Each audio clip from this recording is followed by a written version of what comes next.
मरहबा collection mall, readymade कपड़ों का भरपूर खजाना, jeans pant, T shirt, cargo pant, night pant, बच्चे और बच्चियों के लिए अच्छे खूबसूरत और उम्दा ड्रेस। पता याद रखें, जमुर हाई स्कूल मेन रोड, जैतून हजीन मस्जिद के पास, मालदा चौक। एसआईटी टीम के अधिकारियों को शोभाताई बच्चाओं के लेटर पर राउंड टेबल मीटिंग के लिए आज दोपहर 4 बजे बुलाया गया था और उस मीटिंग के अंदर हमने जो बात रखी है, सबसे बुनियादी बात कि मालेगांव में एक भी 1.5 महीने की इंक्वायरी के बाद ना कोई बांग्लादेशी मिला है और ना कोई रोहिंग्याई मिला है, लेकिन मालेगांव के लिए एसआईटी टीम बना दी गई है और जिन शहरों में बांग्लादेशी और रोहिंग्याई सपड़े पकड़े गए वहाँ के लिए कोई एसआईटी टीम नहीं। मालेगांव को बदनाम करने की साजिश की जा रही है और हमारा ऐसा मानना है कि हमसे इंतकाम और बदला लिया जा रहा है और मालेगांव में एसआईटी की टीम लाने में या किरीट सोमैया जैसे या नीतीश राणे जैसे लोगों को मालेगांव लाने में मालेगांव के ही कुछ लोगों का हाथ है। वो लाए थे किसी अपने और मफाद के लिए। 114 सर्वे नंबर 114 सर्वे नंबर 111 उनके आपस के कारोबारी मामलात थे, लेन देन के मामलात थे और उसमें जो है रिजवान बैटरी वाला जैसे आदमी को इस्तेमाल किया गया। उस आदमी ने उन लोगों को यहाँ मालेगांव ला करके उनका इस्तेकबाल किया। अब होना जो चाहिए था, वो जिस काम के लिए लाए थे वो काम तो एक साइड से हो गया, वो हुआ नहीं। मुसीबत पूरे मालेगांव पर ये आ गई कि भाई यहाँ पर बांग्लादेशी और रोहिंग्याई लोग हैं। 4000 की फिगर बताया जा रहा था, बाद में 1000 का फिगर बताया गया। आज 1.5 महीने की इंक्वायरी और तफ्तीश के बाद एक भी केस ऐसा मिला नहीं। अब उन्होंने बांग्लादेशी और रोहिंग्याई को ढूंढने के बजाय अब मालेगांव के लोगों को हरेसमेंट करना शुरू कर दिया जन्म दाखिले के नाम पर। टेक्निकल मिस्टेक है कि अगर कास्ट नहीं थी, जैसे किसी के नाम में अंसारी नहीं था, जन्म दाखिला बनाकर ऑफिशियली दिया गया अंसारी लगा करके, उसने जन्म दाखिला वापस किया कि भाई मुझको जो है करेक्शन करके सही करके दो, मेरे तमाम पेपर में अंसारी नहीं है इसलिए करेक्शन करके दो। और इसी तरह जो है स्पेलिंग की मिस्टेक है, नाम की अगर कोई मिस्टेक है, जैसे राशिदा नाम है, रशीदा जन्म दाखिले पर आ गया। अब ये सारी दुरुस्तगी कराने के लिए एजेंट लोग बोलो या जूनियर वकील लोग बोलो या आदमी अपने तौर पर जो मेहनत कर रहा है, तो ये कोई गैर कानूनी काम नहीं है, ये तो कानूनी काम है और सरकार ने इसके लिए बाकायदा जो है कायदा बनाया है कि भाई अगर ऐसा होगा तो आप जन्म दाखिला कैंसिल कर दो। या अगर जो है अभी जैसे हम अगर ये बात बोल रहे हैं कि भाई 4000 लोग रोहिंग्याई हैं, तो ढूंढना पुलिस का काम है, सरकार का काम है। मैंने अभी अंदर यही बात की कि जैसे बांग्लादेशी रोहिंग्याई मालेगांव में मिले या किसी और शहर में मिले, जाहिर बात है बांग्लादेश से आए होंगे तो उड़ के तो नहीं आए, बॉर्डर क्रॉस करके आए, तो बॉर्डर की सिक्योरिटी की जिम्मेदारी जिनकी है ये उनका कसूर है।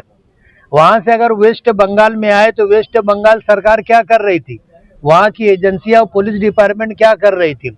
यूपी आए और यूपी के बाद फिर एमपी आए और एमपी के बाद महाराष्ट्र आए, तो सबको आपने बख्श दिया और मालेगांव के ऊपर मुसीबत लेकर के आ गए। आज पूरे देश के अंदर मालेगांव बदनाम हो रहा है।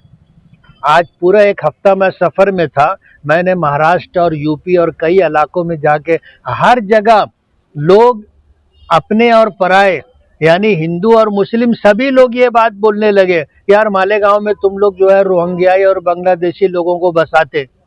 ऐसा तो एक केस भी नहीं। अगर 1.5 महीने की इंक्वायरी में कोई एक केस भी मिला होता तो हम ये मान लेते कि भाई सरकार अपनी नीयत में साफ सुथरी थी, यहाँ बांग्लादेशी था इसलिए एसआईटी की टीम बनाई गई। लेकिन जहाँ बांग्लादेशी पकड़े गए वहाँ कोई एसआईटी की टीम नहीं है। मालेगांव में कोई ऐसा केस था नहीं, लेकिन मालेगांव वालों से जो है इंतकाम और बदला लेने के लिए एसआईटी की टीम बना। आज पूरे शहर में लोग परेशान हैं, जैसे ही उनको फोन जाता है पूरा घर परेशान हो जाता, नोटिस आ गई पूरा घर परेशान हो जाता। और वो सारे कायदे कानून छोड़ करके आज जो सब पुलिस डिपार्टमेंट की तरफ से उन पर कलम लगाई जा रही है 120 की कलम, इसकी तो कोई गुंजाइश ही नहीं है। आप 120 का कलम लगा करके ये बताना चाहते हो कि मालेगांव के लोग देशद्रोही है, मालेगांव के लोग जो है बागी और बगावत करने वाले लोग हैं, मालेगांव में जो है लोग दहशतगर्दी करते हैं। इस तरह का कोई आप ये कलम लगाकर पूरे देश को मालेगांव को बदनाम बता रहे हो कि मालेगांव ऐसा है, मालेगांव को बदनाम कर रहे, तो ये जो खोटी कलम लगाई जा रही है ये कम होना चाहिए। सरकार से हमारी यही डिमांड है। तीसरी हमारी जो बात थी कि जन्म दाखिला बंद कर दिया गया है देना। अभी स्कूलों में बच्चों के एडमिशन का टाइम है, अगर आप उनको जन्म दाखिला नहीं देंगे तो उन बच्चों का एडमिशन कैसे होगा। यहाँ मीटिंग में आने से पहले हमने कारपोरेशन में कमिश्नर को हमने लेटर दिया कि जैसे एडमिशन होता है कास्ट सर्टिफिकेट अगर वैलिड नहीं है तो ये होता है कि भाई 6 महीने में आप टाइम दिया जाता है कि आप जो है कास्ट सर्टिफिकेट वैलिड करके लाके जमा करा दो। तो कारपोरेशन प्राइमरी स्कूलों में और इसी तरह जो है प्राइवेट स्कूलों को ये आदेश जारी करे कि भाई बच्चे जो आए जन्म दाखिले के बगैर उनके माँ बाप के आधार कार्ड पर, उनके माँ बाप के जन्म दाखिले पर वो भारतीय हैं, इस बेस के ऊपर आप उनको एडमिशन दे दो और टाइम पीरियड दे दो कि सरकार जब अपना जीआर खत्म कर देगी या बदल देगी कि भाई अब जन्म दाखिला इशू हो तो उस टाइम वो जन्म दाखिला ला करके जमा करा देंगे। ये हमने डिमांड की है कि स्पेलिंग की मिस्टेक हो और अगर जो है कास्ट की मिस्टेक हो, ये सारी मिस्टेक जो है ये डिपार्टमेंट की है, ये लोगों की नहीं है। जन्म दाखिला बना के देना आपका काम है। हमारी चौथी डिमांड ये थी कि जन्म दाखिला कोई छीन के तो आपसे ले करके नहीं गया है, उसने अगर बोगस पेपर जमा कराए थे या अधूरे पेपर जमा कराए थे तो जन्म दाखिला बना करके देना कारपोरेशन में बोलो या तहसीलदार ऑफिस में बोलो, ये ऑफिसर का काम है। अगर इस बेस के ऊपर आप लोगों के ऊपर केस बना रहे हो, उनको अरेस्ट कर रहे हो, तो पहले इसमें गुनहगार बोलो, कसूरवार बोलो तहसीलदार है, ऑफिसरान है। आप उनको छोड़कर लोगों के ऊपर केसेस बना रहे। और अगर आपने लोगों पर केस बनाया है, एजेंट लोगों पर केस बनाया, आपने जो है एक वकील के ऊपर केस बनाया, अरेस्ट किया, इसी तरह और भी लोगों के ऊपर केसेस एफआईआर रजिस्टर हुई है, तो ये तहसीलदार बोलो या इस डिपार्टमेंट से जुड़े हुए जितने लोग हैं सबसे पहले कसूरवार वो हैं, उनके ऊपर केस बनना चाहिए। और कार्रवाई में आप कार्रवाई ऐसी करो कि इंसाफ दिख के आना चाहिए। ऐसा ना हो कि ये हम जैसे लोगों को बोलना पड़े कि सरकार हमारे साथ अन्याय कर रही है, सरकार जो काम कर रही है वो हमारे साथ जो है गलत हो रहा है, ऐसी बात नहीं आनी चाहिए।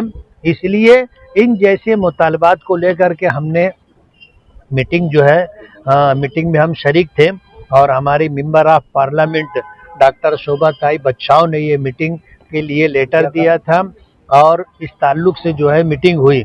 और हमने जो है डिमांड ये भी की है कि लोग पूरा दिन आकर के बैठे रहते हैं, सुबह से आते शाम तक बैठे रहते हैं।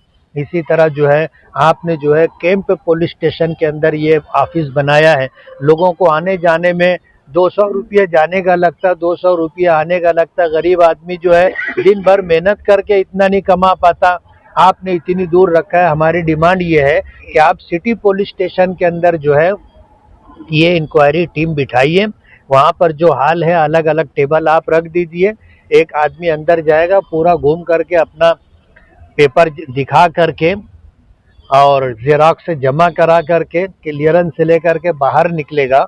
आप लोगों के माध्यम से हमारी एक डिमांड है जो हमने अंदर नहीं की, लेकिन आपके ज़रिए हम सरकार तक पहुंचाना चाहते हैं कि सरकार जिन लोगों की इंक्वायरी कर ले उनको जो है क्लियरेंस सर्टिफिकेट देवे कि इनके बारे में इंक्वायरी हुई और इंक्वायरी होने के बाद ये भारतीय हैं, बांग्लादेशी रोहिंग्याई नहीं है, उनको भारतीय होने का सरकार की तरफ से, एसआईटी टीम की तरफ से उनको सर्टिफिकेट देना चाहिए। ये जुबानी आप तो हमसे पेपर ले रहे, लेकिन हमारे पेपर देखने के बाद आप हमको कोई पेपर नहीं दे रहे। आप जिस तरह पेपर 19 लोग जो गिरफ्तार हुए अभी, ये 19 लोग जिन पे मामला दर्ज है, उसमें से कुछ लोग जेल के सलाखों के पीछे चले गए। उनके रिहाई के ताल्लुक से कुछ बात हुई या फिर उसके बारे में एमपी मैडम या आप जो है वो कुछ बात? हमने यही बात की है कि आपने जो कलम लगाई है, ये कलम आपने गलत तरीके से लगाई है। सरकार ने जन्म दाखिला देने के ताल्लुक से, और जन्म दाखिले में अगर किसी से कोई गलती हो गई है या उसने जानबूझ करके गलत काम किया है, तो उसके लिए बाकायदा सरकार ने कलम बनाई है।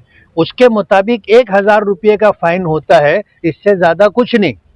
आप उनके ऊपर 120 बी की कलम लगा करके 4-6 महीना उनको जेल में डालने का प्रोग्राम बना करके रखे हो, ये तो खुला अन्याय है।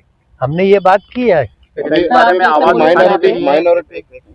में आवाज उठाने के लिए आप भी लेट हो गए, एमपी मैडम भी लेट हो गई, ऐसा शहर का भी इल्जाम है। और शहर के आपके अपोजिशन वाले हैं, वो भी ये इल्जाम लगा रहे कि आप बहुत लेट हो गए आवाज उठाने में, लोग बहुत आगे निकल गए। क्या है, हम लेट नहीं हुए। पहले दिन से इस मामले में अपने लेवल पर हम लोग काम कर रहे हैं, लेकिन हमने इसको जो है इस सियासत का मौजू नहीं बनाया कि हम इस पर प्रचार करें और लोगों के दरमियान इस तरह की बात करें। हम अपने तौर पर काम करते रहे, लोग इस पर सियासत करते रहे। हम अगर कोई बयान देते हैं तो बोलते हैं कि यार वो सियासत कर रहा है, राजनीति कर रहे हैं। हमने प्रोग्राम बना लिया, कल हम पूरे शहर में चौक चौराहों के ऊपर धरना देंगे, और 4 आदमी हो तो हमको परमिशन लेना पड़ेगा, तो हम 4 आदमी नहीं 3 ही आदमी बिठाएंगे ना। नहीं, अभी मुझे और उसके बाद हमने एक प्रोग्राम और बना लिया कि हम आईजी साहब से टाइम लेकर के हम तिरंगा रैली लेकर के नासिक जाएंगे। और जैसे मालेगांव को बदनाम करने के लिए इस तरह की बातचीत हुई है, तो मालेगांव से बदनामी का ये दाग धुल जाए, उसके लिए अब हम लोग जो है मैदान में इस तरह आला लेला ना करके काम करेंगे। इतना बड़ा अभी ये सब एसआईटी का प्रकरण चालू है, आप बोल रहे कि झूठे दाखिले हैं, झूठे तरीके से अटक किया गया है, लेकिन आप सत्ता में है, आप चुन के आए, आपका फर्ज था मालेगांव के लिए कि आप मुख्यमंत्री से मिलना, एसआईटी से कमेटी से उप मुख्यमंत्री से मिलना, आप क्यों नहीं मिल पाए अभी तक? नहीं, हम उसको कोई शोबाजी नहीं करना चाहते। हमारे काम करने का जो तरीका है, हम खामोशी से काम करते हैं, और आप सबको भी पता है हमारा काम हो जाता तो लोग बोलते हैं तुम बैनर लगाओ, तुम प्रचार करो, तुम लोगों को बताओ, वरना जंगल में मोर नाचा किसने देखा।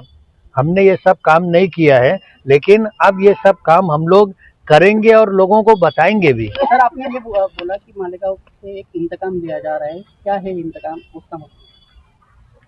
मालेगांव के लोग या देश के लोग बहुत समझदार हैं, मेरे इस जुमले का मतलब वो लोग समझ सकते हैं। आपने पिछली बार बोला था कि दुख रहा कहीं और, इशारा कहीं और, बस बात वही है ना कि दर्द कहीं और है और दिखाया कहीं और जा रहा है। तो आप बोले आपको मालूम होगा तो कुछ ऐसा?